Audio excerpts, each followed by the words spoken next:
এদিকে লিখব বিক্রয় মূল্য, আর ওপারে লিখব ক্রয় মূল্য। বিক্রয় মূল্য কত? 88 টাকা। তার ক্রয় মূল্য কত ছিল? গাইডেন্স সাপোর্ট ম্যাথ এডুকেশন ক্লাসে সবাইকে স্বাগত জানিয়ে শুরু করছি আজকের অঙ্কের ক্লাস।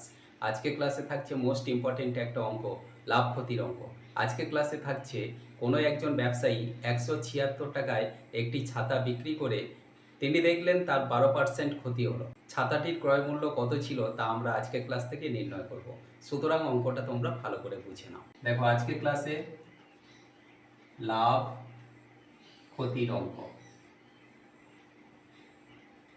এই লাভ ক্ষতির অঙ্কে আমাদের বলা হয়েছে যে একজন ব্যক্তি বা একজন ব্যবসায়ী 176 টাকায় একটি ছাতা বিক্রি করলেন।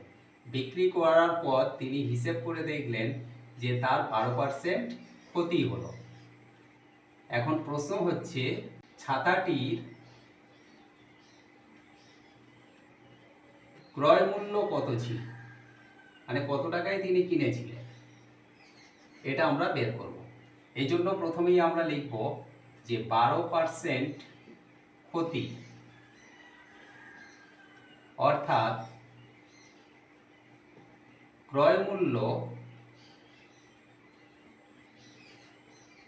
100 টাকা হলে বিক্রয় মূল্য কত হবে? না, তিনি 12% ক্ষতিতে বিক্রি করেছেন, অর্থাৎ কেনা দাম বেশি বিক্রি দাম কম, সেই জন্য তার ক্ষতি হয়েছে। তাহলে 100 টাকার ওপরে তার 12 টাকা ক্ষতি হয়েছে। এখান থেকে আমরা বিয়োগ করলে পাবো 88 টাকা ওই ছাতাটির বিক্রয় মূল্য। এবারে আমরা লিখব সমস্যা। এদিকে লিখব বিক্রয় মূল্য, আর ওপারে লিখব ক্রয় মূল্য। বিক্রয় মূল্য কত? 88 টাকা। তার ক্রয় মূল্য কত ছিল? 100 টাকা।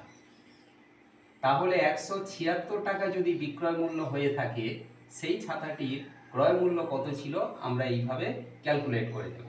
এখানে আমরা লিখব যে 88 টাকা বিক্রয় মূল্য হলে ক্রয় মূল্য কত টাকা? 100 টাকা। তাহলে 1 টাকা যদি বিক্রয় মূল্য হয়ে থাকে, তার ক্রয় মূল্য কত হবে? না, 100 বাই এই 88টা নিচে। এরপরে 176 টাকা যদি বিক্রয় মূল্য হয়ে থাকে ছাতাটির, তাহলে ক্রয় মূল্য কত হবে? না, 100 গুণ 176 বাই 88। দেখো 88 দুগুণে 176, অর্থাৎ 176-এর সঙ্গে 88 কাটলে আমরা উপরে 2 পাবো। 2-এর সঙ্গে 100 গুণ করলে এখানে কত হচ্ছে? না, 200 টাকা। এই 200 টাকাটা ছিল ছাতাটার ক্রয় মূল্য। তাহলে আমরা অতএব দিয়ে লিখব যে ছাতাটির ক্রয় মূল্য কত? না, 200 টাকা। আশা করি আজকের ক্লাস থেকে লাভ ক্ষতির এই ইম্পর্টেন্ট অঙ্কটা তোমরা ক্লিয়ারলি বুঝতে পারলে। এমন সব অঙ্কের সহজ সরল ভিডিও পাওয়ার জন্য অবশ্যই গাইডেন্স সাপোর্ট চ্যানেলটিকে সাবস্ক্রাইব করে সঙ্গে থেকো। সবাই ভালো থেকো, সুস্থ থেকো। দেখা হচ্ছে পরবর্তী ক্লাস।